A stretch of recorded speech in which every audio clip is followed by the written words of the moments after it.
नमस्कार, आप देख रहे हैं 7 टीवी भारत। मैं हूं आपके साथ सुशील पांडे। आज हम आपको वोटर की पावर क्या हो सकती है आपको बताने वाले हैं। जब मैनिफेस्टो को लेकर लोग पहुंच गए सुप्रीम कोर्ट, फिर उस समय क्या हुआ? क्या चुनावी वादों को लेकर कोई कानून है? मतलब मैनिफेस्टो में लिखे वादे अगर पूरे नहीं किए जाए तो क्या आप अदालत जा सकते हैं? बिहार विधानसभा चुनाव से पहले पार्टियां एक एक करके अपना घोषणा पत्र जारी कर रही हैं। इसमें नौकरी, घर, महिला, सुरक्षा जैसे तमाम वादे होते हैं। अगर किसी खास दल की तरफ झुकाव न हो तो बहुत से लोग मैनिफेस्टो से प्रभावित होकर भी तय करते हैं कि उनका वोट किसे जाएगा। कई बार चुनावी वादों का पूरा न होना कोर्ट तक जा पहुंचा। बिहार चुनाव पर हाल में महागठबंधन का घोषणा पत्र जारी हो चुका है। एनडीए भी अपना चुनावी मैनिफेस्टो जारी करेगा। माना जा रहा है कि इसमें युवाओं को रोजगार से लेकर महिला मुद्दे टॉप पर रहेंगे। ये चुनावी वादे हैं जिनका प्रचार सभी दल जोर शोर से करते हैं। इन्हें दिखाकर मतदाताओं को अपनी तरफ खींचा जाता है। ऐसे में जीतने वाले दल की जवाबदेही होती है कि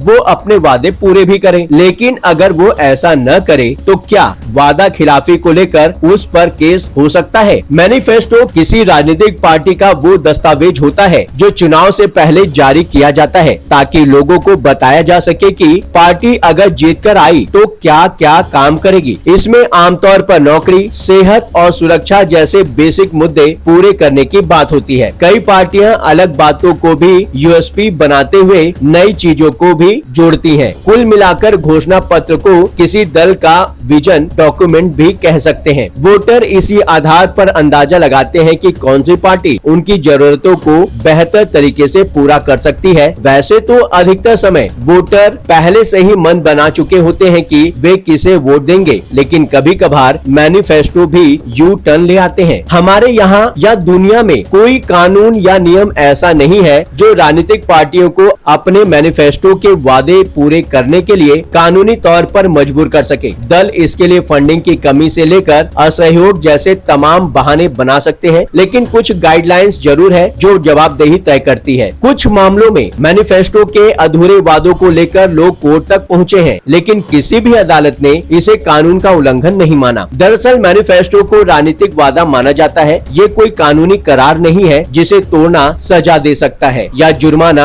लगा सकता है। ऐसा ही एक केस साल 2013 में सुप्रीम कोर्ट तक पहुंच गया। इसमें तमिलनाडु के याचिकाकर्ता ने कहा था कि चुनाव से पहले पार्टियां अपने मैनिफेस्टो में free laptop, mixer, grinder, TV जैसी चीजें देने के वादे कर रही है। ये फ्रीबीज वोटरों पर असर डालते हैं। मांग थी कि ऐसे वादों को गलत प्रैक्टिस माना जाए और रोका जाए। तब कोर्ट ने भी माना कि ऐसे वादे मतदाताओं को गलत दिशा में ले जाते हैं, लेकिन ये गैर कानूनी नहीं क्योंकि इसमें कोई लीगल एग्रीमेंट कहीं नहीं है। इस टिप्पणी के बाद भी कोर्ट ने चुनाव आयोग को निर्देश दिया कि वह सभी राजनीतिक दलों से बात करके गाइडलाइन बनाए ताकि मैनिफेस्टो में किए गए वादे हवा हवाई न दिखें। ऐसे कई मामले बाद में भी आए। साल 2022 में एक PIL दायर हुई जिसमें याचिकाकर्ता ने मांग की थी कि चुनाव से पहले या बाद में मुफ्त देने का चलन बिल्कुल बंद करा दिया जाए, क्योंकि इन शॉर्ट टर्म फायदों के लिए वोटर गलत दल को भी चुन लेते हैं। हालांकि कोर्ट ने इसमें कॉम्प्लेक्स मसला कहते हुए दूरी बना ली। अदालत के कई बार जोर देने के बाद चुनाव आयोग ने आचार संहिता में एक नया सेक्शन जोड़ा। इसके तहत पार्टियां अपने मैनिफेस्टो में बताएंगी कि हर वादे को पूरा करने के लिए फंडिंग कहां से आएगी। साथ ही ये भी पक्का करने को कहा गया कि वादे प्रैक्टिकल हो और लोगों के हित में हो। आप समझते हैं कि क्यों पूरे नहीं होते हैं वादे? जीतने के फेर में पार्टियां वादे तो कर देती हैं, लेकिन सत्ता में आने के बाद वे